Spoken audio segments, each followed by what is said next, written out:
କିଣିକି ଖାଅ? ହଁ କଣ ପଇସାରେ କଣ କଣ କିଣିକି ଖାଅ? କୁରକୁରା। ଆଉ କଣ କିଣିକି ଖାଅ? କୁରକୁରା, ଚକଲେଟ, ବିସ୍କୁଟ, ମିକ୍ସଚର ଏସବୁ ଖାଅ କିଣିକି? ପଇସା ଚିହ୍ନା ଶିଖିଛ ନା? ପଇସା ଚିହ୍ନି ନଥିବ ଦୋକାନ ବାଲା 10 ଟଙ୍କା ଦେଇଥିବ ସେ କହିବ ନା ମତେ 5 ଟଙ୍କା ଦେଇଥିଲ। ଚିହ୍ନିଛ ପଇସା ଚିହ୍ନା ଶିଖିଛ? ଆଜି ଆମେ ପଇସା ଚିହ୍ନା ଶିଖିବା ଠିକ ଅଛି? ଦେଖ ଏଇଠି ପଇସା ଅଛି ନା? କଣ ଅଛି ଏଠି? ପଇସା ଅଛି? ଏଇଟା କେତେ ଟଙ୍କା? ଏଇଟା କେତେ ଟଙ୍କା କିଏ କହିପାରିବ? 10 ଟଙ୍କା। ଏଇଟା କଣ? 10 ଟଙ୍କା। ଏଇଟା ଟଙ୍କାଟେ। ଏଇଟା କେତେ ଟଙ୍କା? ଟଙ୍କାଟେ। ଠିକ ଅଛି? ଏଇଟା ଆମେ ଏଇ ଟଙ୍କାଟାକୁ ଏଇ ଟଙ୍କାଟେ କତି ଟାଣିବା। ଠିକ ଅଛି? ଗାର ଏଇଠି ଟାଣିବା। ଏଇଟା କଣ? 10 ଟଙ୍କା। ଏଇ 10 ଟଙ୍କା କୋଉଠି ଟଙ୍କା ହବ? ଆଉ କୋଉଠି ଟଙ୍କା ଅଛି? ହଁ। ଏଇଟା କଣ? 2 ଟଙ୍କା। 2 ଟଙ୍କା କୋଉଠି ଅଛି? 2 ଟଙ୍କା କୋଉଠି ଅଛି? ହଁ 2 ଟଙ୍କା କତିକି ଗାର ଟଣା ହବ। ଠିକ ଅଛି? 2 ସହିତ 2 ଗାର ଟଣା ହବ। ଏଇଟା କେତେ ଟଙ୍କା?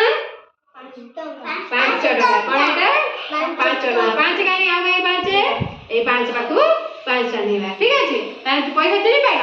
ଏଇଗୁଡ଼ା ପଇସା ଯୋଉଟା କଣ? 5 ଟଙ୍କା। ଏଥିରେ କତ ଗୋଟିଏ କୁରକୁରି ହବ ନା କେତେଟା କୁରକୁରି ହବ? ଗୋଟେ। 10 ଟଙ୍କାରେ କେତେଟା କୁରକୁରି ହବ? 2ଟା। ଆଉ ଟଙ୍କାଟାରେ କୁରକୁରି ହବ? ହବନି। ଟଙ୍କାଟାରେ ଗୋଟିଏ ଚକଲେଟ ହବ। ଠିକ ଅଛି? ତାହେଲେ ପଇସା ଚିହ୍ନି ପାଇଲ? ଏଇଟା ହଉଛି 10 ଟଙ୍କା, ଏଇଟା ହଉଛି ଟଙ୍କାଟେ, ଏଇଟା ହଉଛି 2 ଟଙ୍କା, ଏଇଟା ହଉଛି 5 ଟଙ୍କା। ତାହେଲେ 10 10 ପାଖକୁ ଗାର ଟଣା ହବ, 1 ପାଖକୁ ଗାର ଟଣା ହବ, 2 ପାଖକୁ ଗାର ଟଣା ହବ, 5 ପାଖକୁ ଗାର ଟଣା ହବ। ଠିକ ଅଛି? ଚିହ୍ନି ପାଇଲ? କିଏ କିଏ ଚିହ୍ନି ପାଇଲ? ହାତ ଦେଖାଅ ପଇସା। ହଉ ମୁଁ କହିବି 10 ଟଙ୍କା କୋଉଠି ଅଛି? ଯାହା କହିବି ସେ ହାତ ପକେଇବ ହେଲା। ହାତ ଦେଖ। ସବୁ ଜାଣିଗଲ ତ? ହଉ 10 ଟଙ୍କା କୋଉଠି ଅଛି କିଏ କହିପାରିବ? ହାତ ଦେଖ। ହଁ। ଆଉ 2 ଟଙ୍କା କୋଉଠି ଅଛି? 2 ଟଙ୍କା ଏଇ ତ 2 ଟଙ୍କା। ଠିକ ଅଛି? ଆଉ 5 ଟଙ୍କା କୋଉଠି ଅଛି? ହଁ ଏଇଟା ବି 5 ଟଙ୍କା, ଏଇଟା ବି 5 ଟଙ୍କା। ଆଉ ଟଙ୍କାଟେ କୋଉଠି ଅଛି? ଏଇଟା ହଉଛି ଟଙ୍କାଟେ ହେଲା। ତାହେଲେ ଦିଅ।